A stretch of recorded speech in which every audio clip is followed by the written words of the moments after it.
Tempo é dinheiro, então se pague primeiro. Senão, nunca vai sobrar tempo para você fazer o que é realmente importante para você.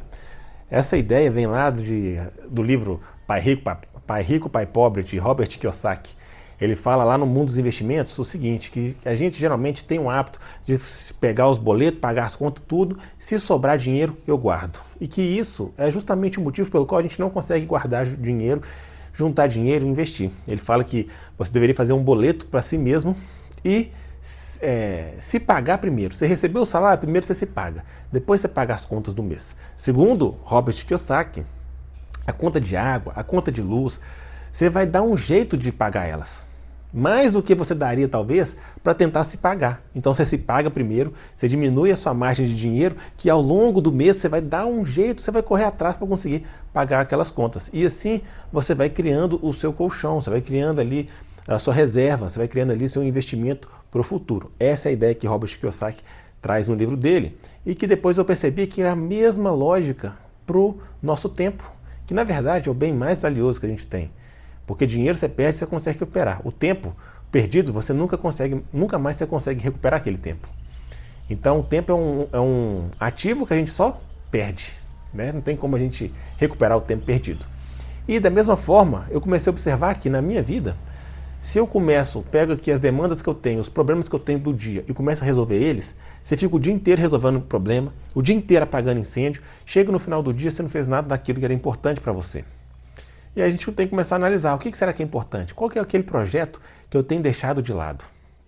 Às vezes é justamente esse projeto que eu tenho que proteger minha manhã e no início do dia já dedicar pelo menos 10, 15 minutos para ele, meia hora. Porque se eu não dedicar naquele projeto aquela meia hora no início do dia, o dia vai me consumir de problema e eu não vou conseguir fazer ele. E uns 2 dias atrás eu perdi um dia da minha leitura bíblica matinal. E aí quando eu entrei no outro dia, o aplicativo falou, você estava com uma sequência de 103 dias consecutivos, você perdeu um dia. E eu fui e pensei, realmente eu perdi. Naquele dia eu não consegui ler de manhã, falei, depois eu leio. E depois eu não li. Depois o dia me consumiu com tantos problemas que eu nem lembrei mais daquela coisa que é tão importante para mim. Então, alguns projetos eu vejo que se eu não colocar, se eu não me pagar primeiro, ou seja, se eu não bloquear na minha agenda o início do dia para eu poder fazer, eu não faço mais. A mesma coisa, por exemplo, é com o meu treino. Eu amo treinar, eu adoro treinar, posto um tanto de conteúdo de treino, mas no meu contexto de vida, nos últimos aí, sei lá, pelo menos 5 anos, 7 anos, talvez 8 anos, se eu não treinar assim que eu acordo, dificilmente eu vou conseguir treinar em outro momento do dia. Porque depois já é tanto problema, tanta demanda, tanta coisa que eu não treino mais. Então eu já sei disso. O que eu faço? Eu já acordo me preparando para treinar assim que eu acordo. Então, como é que é a rotina hoje? Eu acordo, tem 3 coisas que eu faço de manhã. É a minha oração matinal, a minha leitura bíblica e o meu treino. São coisas que eu sei que que são muito importantes para mim, muito importantes, e eu sei que se eu não fizer no início do dia, depois eu acabo não fazendo. Eu posso até tentar lembrar, mas depois eu não consigo. É tanto problema. Imagino que a vida de todo mundo é assim. A quantidade de problema que a gente tem é muito maior que o tempo que a gente tem para resolver eles. A demanda é sempre muito maior do que a nossa capacidade de resolver. Então, a gente vai sempre ficar correndo contra o tempo. Você entrou ali, você vai sempre correr contra o tempo. E aí isso me lembra isso também me lembra de uma outra frase que eu li no livro, acho que é 4.000 semanas, que ele fala assim, o problema não é procrastinar. O problema é procrastinar a tarefa errada. A gente tem que usar a nossa habilidade de procrastinação para conseguir procrastinar as tarefas corretas para a gente poder fazer o que é importante. Justamente porque vai ter muito mais coisas para a gente fazer do que a gente tem tempo para fazer. A demanda é sempre muito maior. Então você tem que bloquear o momento do seu dia para fazer o que é importante. Fez o que é importante, aí você mergulha aí nas demandas urgentes. Demanda urgente vai ter um tanto de coisa vai acontecer ali para consumir o seu dia. Então eu queria trazer essa ideia hoje, essa reflexão que eu tive. Se pague primeiro. Observe na sua vida. Tem alguma coisa que você gostaria de fazer que você não está fazendo? Alguma coisa. Uma leitura, um projeto talvez de uma renda extra que você está querendo fazer, ou um treinamento. O que é? que você gostaria de fazer, mas o dia inteiro te consome. Chega no final do dia, você fez aquele mundo de tarefa, mas você não conseguiu dedicar nada para o seu projeto pessoal. Às vezes, então, tente fazer essa abordagem.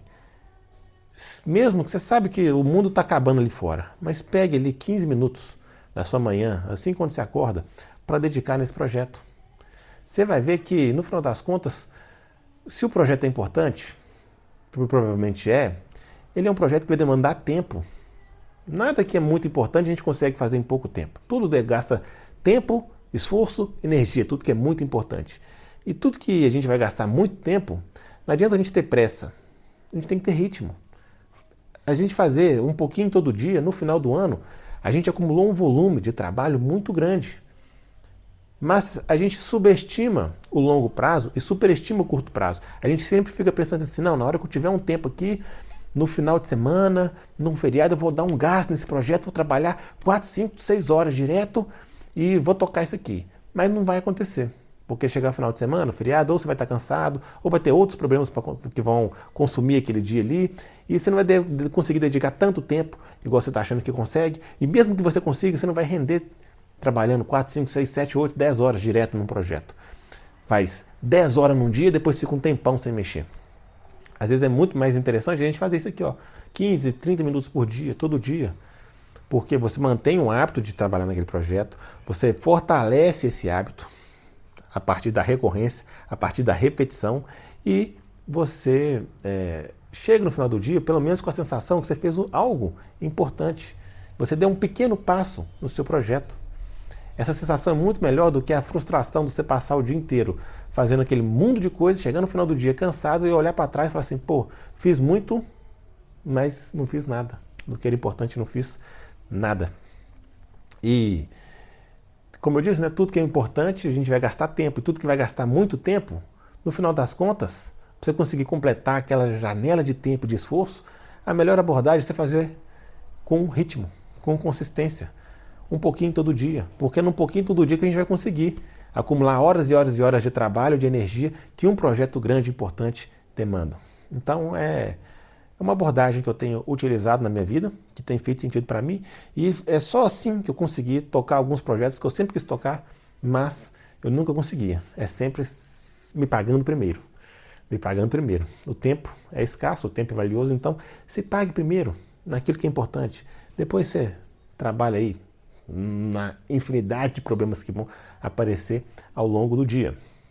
E da mesma forma que repetição é importante, a gente acumular essa repetição nesse hábito, qualquer coisa na vida que a gente quiser ficar bom, a gente precisa repetir. E é justamente essa mesma lógica que eu uso para o treino de barra. O treino de barra, para a gente ficar bom na barra, a gente precisa repetir a barra fixa. Porém, para a gente conseguir repetir a barra fixa, não adianta a gente ir com muita intensidade, a gente tem que ir com ritmo.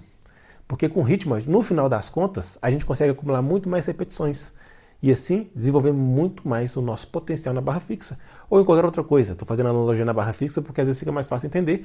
Inclusive eu fiz um vídeo, vou deixar aqui ou aqui, em algum desses dois cards, explicando justamente isso. Por que com menos repetições a gente consegue acumular muito mais volume total na barra fixa e assim aprimorar muito mais com menos desgaste. E essa mesma lógica que eu trago aqui na barra fixa, que eu ilustro em algo que é concreto, a gente pode aplicar em qualquer projeto, em qualquer coisa na nossa vida. Espero que esse vídeo tenha te ajudado. Se você chegou até aqui, considere curtir, se inscrever no canal, se não é inscrito ainda, e deixar suas sugestões e comentários aqui no vídeo. Eu leio todos, não consigo responder todos, mas eu leio todos, e muitas das suas sugestões e comentários, eles se tornam novos vídeos aqui no canal. Muito obrigado, tamo junto, e até a próxima.